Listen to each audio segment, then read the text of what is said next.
All right, guys. What is going on? We are back today with some more SD Gundam G Generation Eternal.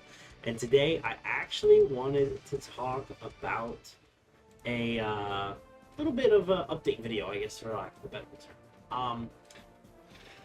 I have been playing the game since, it's been a little over a month now, I believe. I actually don't remember how long, but I've been playing for a while now.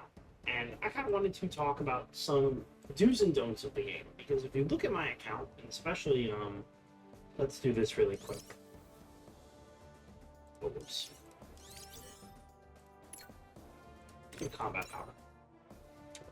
So if you look at my account and you look at my units that are really leveled, really combat powered up, you're going to notice a glaring issue that I have made personally that I want to discuss a little bit today, so you guys do not also make the same issue.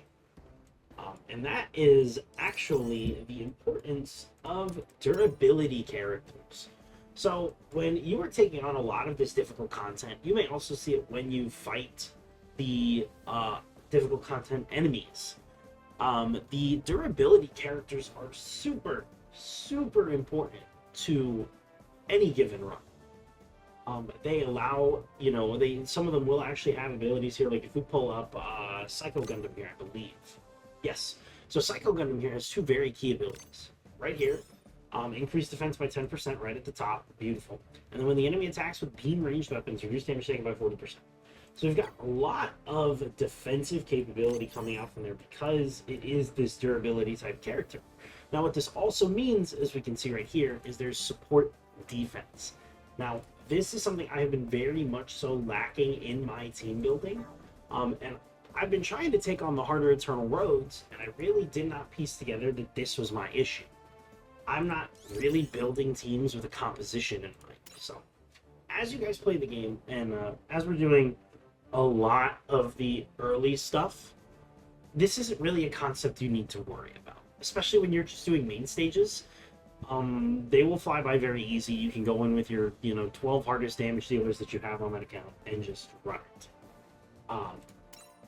But there is so much value in these utility characters. I do have some support characters that are actually offensively supportive here, in the form of Freedom Gundam, New Gundam EX, Phoenix Gundam, the free-to-play Zeta Gundam from the development. But most of my characters are just offensive, unga bunga, I'm gonna hit you really hard, guys. And those are very valuable characters still. I'm not trying to undersell any of those characters in any regard, but I just really wanted to kind of talk about and stress the importance of these characters in this game. Because let's pull up, we had we'll pull back up the little layout here. So here we go. This is really nice. Some abilities increase the number of bonus actions. So pretty much what this means, and we can actually pull up one in a second here. But let's go over support really quick. High mobility and energy.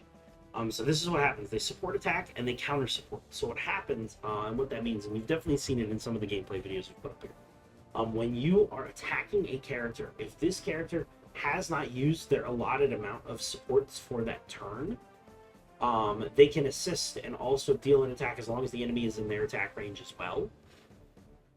Or if you are attacked, vice versa, they can then also counter with their own attack if you are capable of countering in that moment. So we've got on this character here, this is the early, what is this? Gundam Unit 2 early type. If we look at the shoulder magnum, it inflicts accuracy down 12% on an enemy one turn. This is the range. So if we have an enemy who's over here and it's making a attack on a unit here, he will be able to activate his support and deal damage to that enemy as well, or vice versa. If we attack from here into the enemy here, he will deal damage. So again, it is just a matter of, are you in the right range for it? Still super valuable stuff, very important. And then let's look at one of the newest released offensive type characters here. Let's pull one. Now this is a UR obviously, so he's gonna have a little bit different abilities. But we'll look at him. The closer you are to an enemy, the greater the weapon power. We got this one, which is the higher your HP remaining, the greater the weapon power. And as we talked about over here, some abilities increase the number of bonus actions. So I don't believe this character has any of those, but right here, yeah, actually. So we have the HP condition here.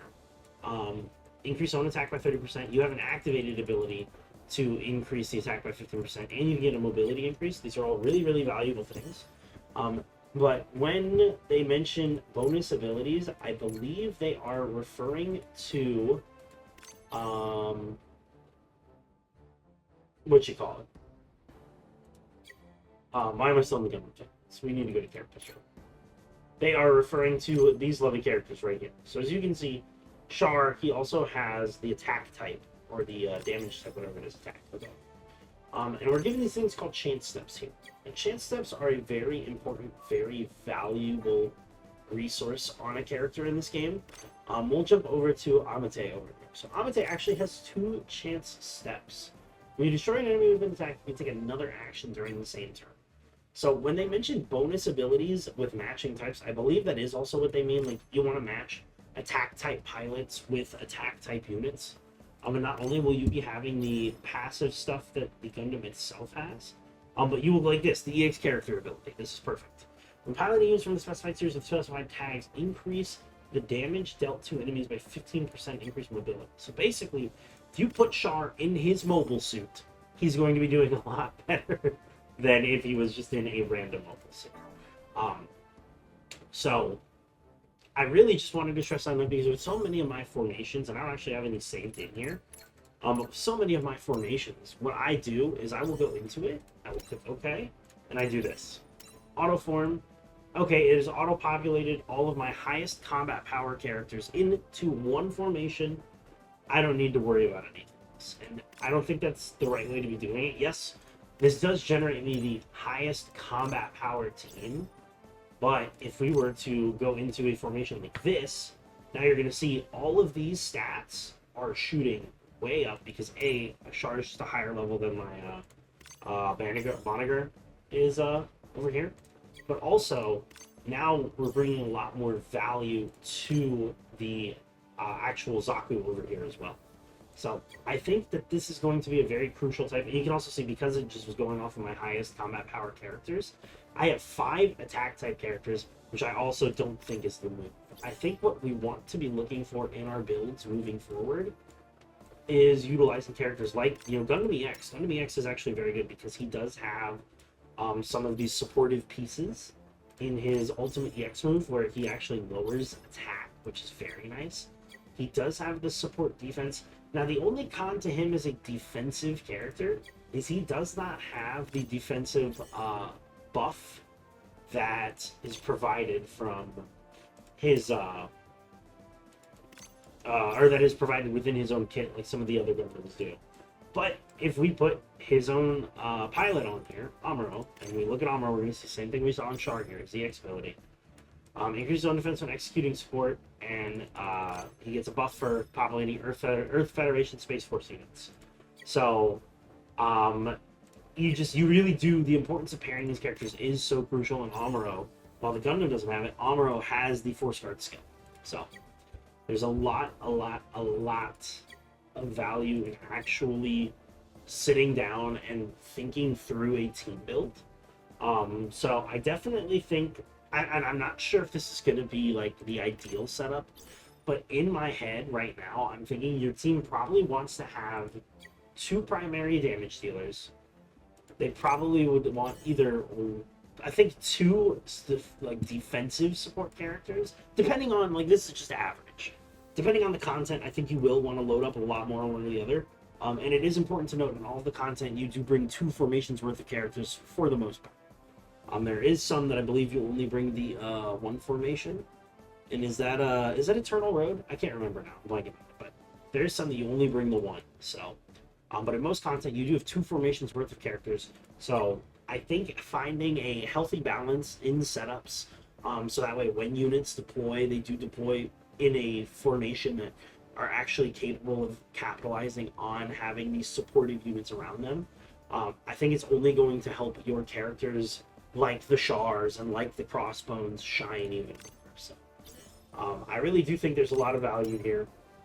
I think this is going to be something very important for people to explore as we keep playing this game, myself included, but I did at least want to touch base on it a little bit today.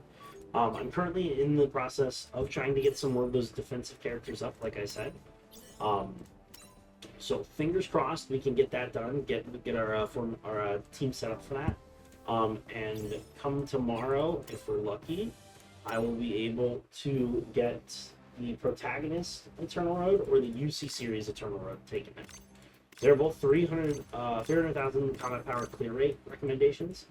I do want to try to clear one of the extra ones. We still have plenty of guys up here, but I know for a fact I'm not clearing any of these until I get a lot more units developed and built up through the maps and pools, because my double Zeta and especially my wing is looking really rough right now. So we gotta work on this. But that is gonna do it for this one, guys. If you did enjoy the video, please drop a like down below. Let me know what teams you are running. What are your favorite characters, your favorite role players here in SD G Generation Return? And yeah, that's it for me, guys. Hope you have an absolutely fantastic rest of your day. See you in the next one. Adios.